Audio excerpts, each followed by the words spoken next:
Well, my next guest is a chef, author, host, and judge, and he's here today with a Cuban dish he'll want to make for dinner tonight. Please welcome Chris Valdes. How you doing, chef? Hey. Salud. Salud. We are celebrating National Hispanic Heritage Month. We got a little toaster. What are we drinking? Oh, we're drinking a delicious Paloma.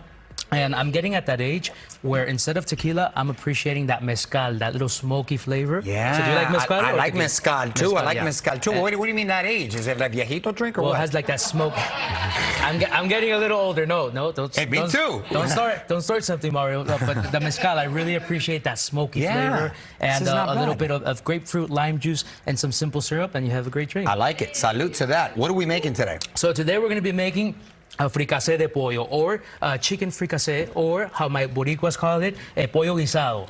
Pollo guisado. Pollo guisado. Okay, I like it. Where do we begin? So we're going to start with the marinade. We're going to add to some sour oranges. If you don't have sour oranges, lime and lemon. We're going to add some garlic. Okay, garlic. Some boom. sazoncito. Sazoncito. Boom. Salt, black pepper. Salt.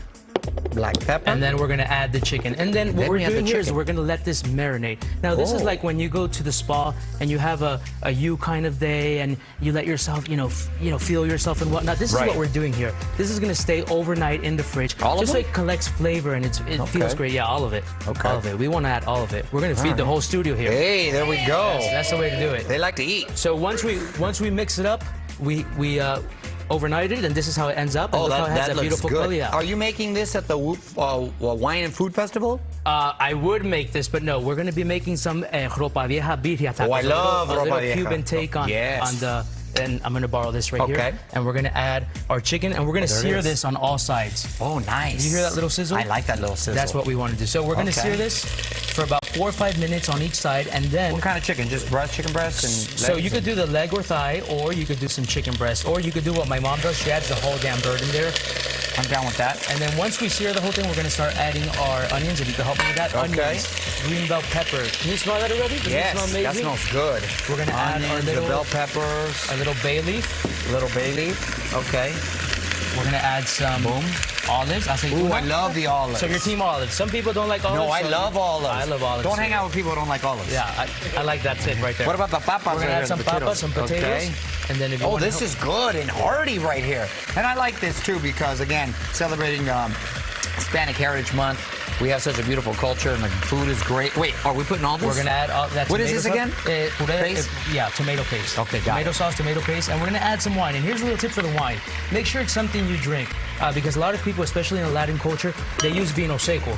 But, if you try drinking vino seco, you can't drink that. Yeah. So we want to make sure we have some good white wine.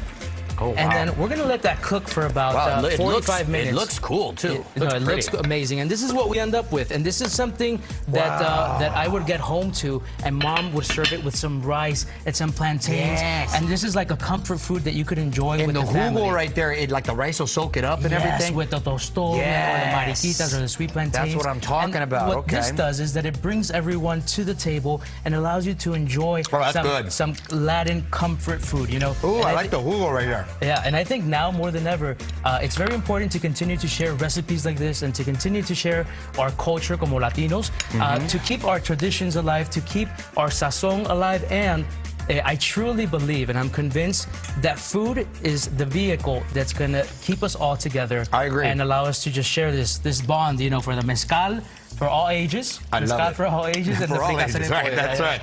I love it. Now, is this a type of dish you'll see in your cookbook? This is actually one of the recipes that you could find in my cookbook, because it takes me back to when I was a child and I would get home and Mom would cook, and we would share this as a family back in the day when everyone would sit together. And every now and then we still enjoy this together. She actually made it last week for me. Oh, that's your mom right there? That's my mom right there. That's awesome, man.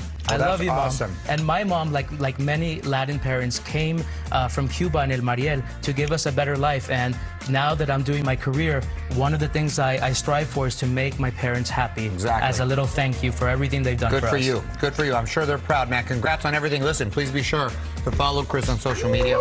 Pick up a copy of his cookbook. We'll be right back. Thank you. Right on, man.